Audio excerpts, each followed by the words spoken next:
Forgiveness is not something that is really an option for us as Christians. Not an option. We're commanded to do it. But that doesn't make it easy. It doesn't make it easy at all. But I want us to look this morning at some of the things of what people think forgiveness, some of the misconceptions about forgiveness.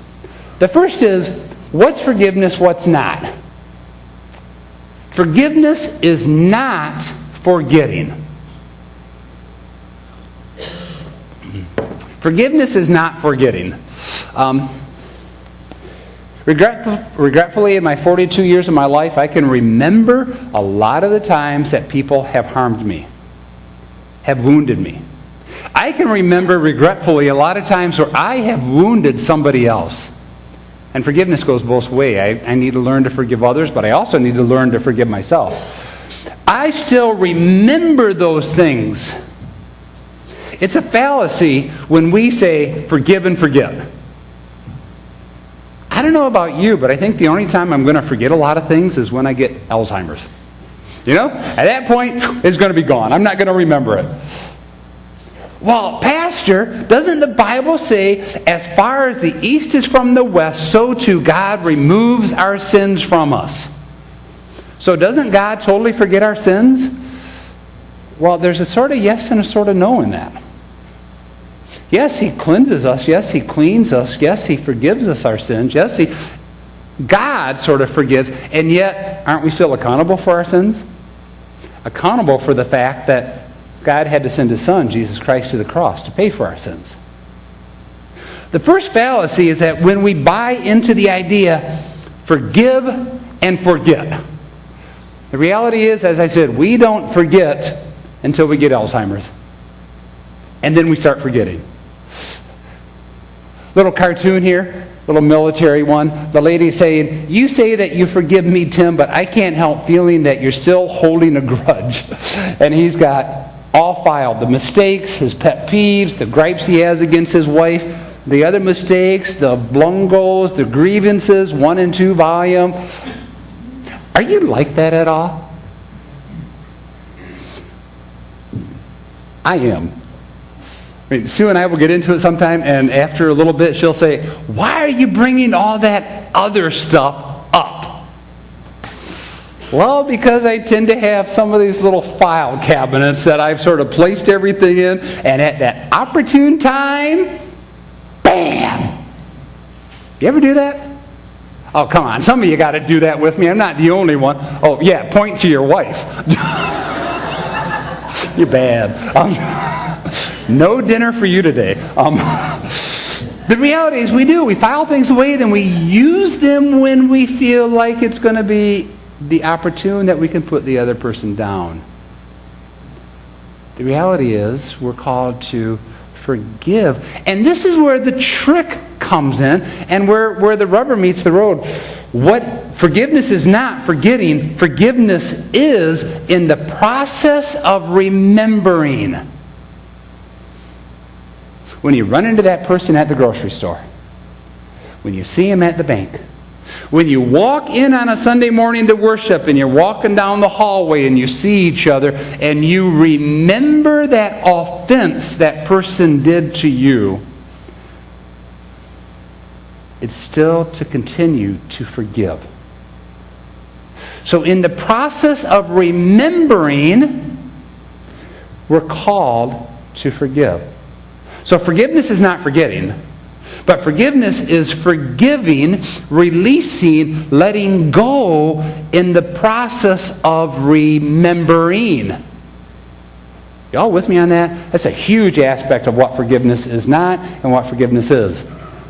A second one of what forgiveness is not saying that there are no consequences. The reality is there are consequences to our sin.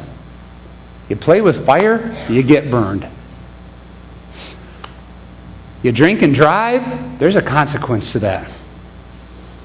You have a blow-up fight with your spouse or with one of your kids, there's a consequence to that. There's consequences to our lives. So when we learn to forgive somebody, that doesn't mean that there's no consequence. As I already said, the consequence of my sin was that Christ went on the cross. There can still be a price that has to be paid, but it gets into the idea, and some people of you might say, well, it's just a catchy little Christian phrase. Love the sinner, hate the sin. Fits right there. Love the sinner, hate the sin. You may not agree with somebody in their lifestyle. You may be grieved by somebody, what they've done. There may be a consequence that they have in their life, but we can offer forgiveness to them. Gandhi says, the weak can never forgive. Forgiveness is an attribute of the strong. I love that phrase. The weak can never forgive. Forgiveness is an attribute of the strong. What is not forgiveness? Forgiveness is not pretending.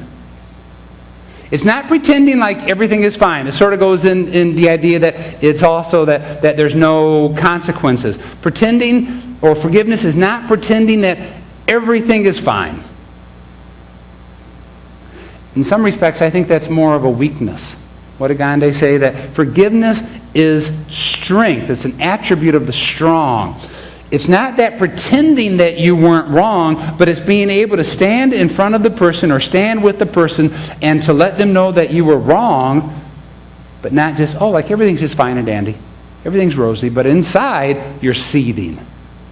And inside you're filing all these things away, because if we don't really deal with the issue that we've been offended by, we file it away. So forgiveness is not pretending that unacceptable behavior is acceptable, because it is not. Again, I know I'm harping on this one, but my sins put Christ on the cross.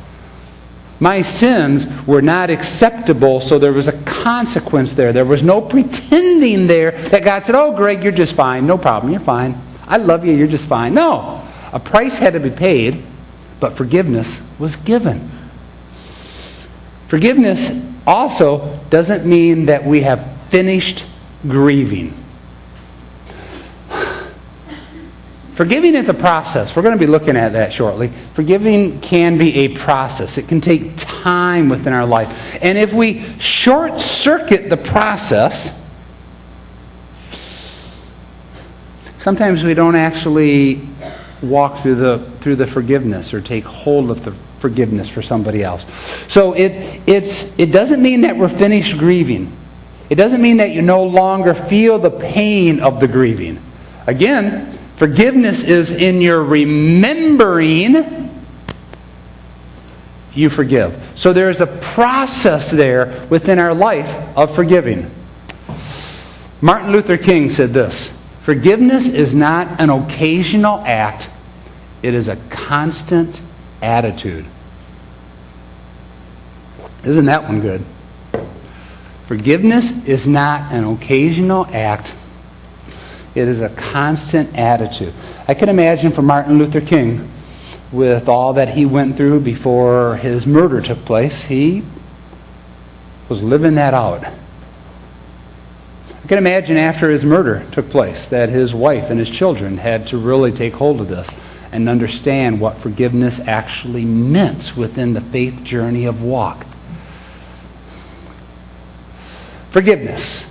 Forgiveness doesn't mean that you're going to trust somebody right away. Doesn't mean that you're going to trust them. If your spouse steps out on you in your relationship and has an affair, you're probably not going to trust them right away. If I deal with couples that have that happen, what we end up dealing with and what we end up walking with is in some respects, the spouse that stepped up has to re-earn the trust.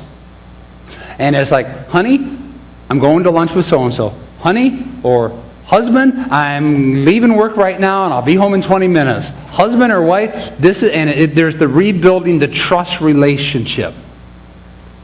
If we've been harmed by a friend, there's a process of rebuilding. Forgiveness doesn't always mean that the trust is there right away. You with me on that one? Some people think, well, if we forgive, then you just totally trust somebody again. That's not always the case. It takes a while to forgive and to trust them. But it's interesting for the fact that Forgiveness is not trust. Forgiveness is not, or